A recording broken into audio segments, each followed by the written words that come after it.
नमस्कार, मी कीर्ती गायकवाड. स्वागत आहे आपलं आय न्यूज 28 मध्ये. चला तर मग जाणून घेऊयात महाराष्ट्रातल्या ताज्या घडामोडी. सातारा जिल्ह्यामध्ये तृतीयपंथीयांचा यल्लमा देवीचा कार्यक्रम संपन्न. शुक्रवार 9 फेब्रुवारी रोजी सातारा येथे शुक्रवार पेठेत सायंकाळी 9 वाजण्याचे सुमारास यल्लमा देवीचा कार्यक्रम घेण्यात आला होता.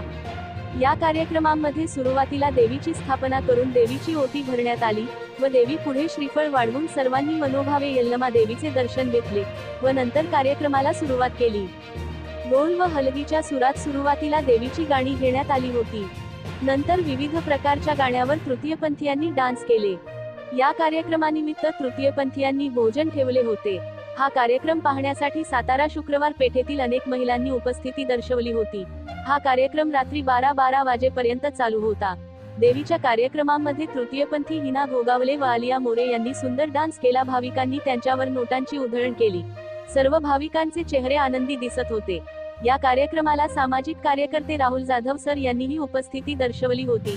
सर्वांनी त्यांचे आभार मानले. इंडिया न्यूज 28 सातारा व सांगली जिल्हा प्रमुख प्रतिनिधी अवधूत पाटीलची रिपोर्ट.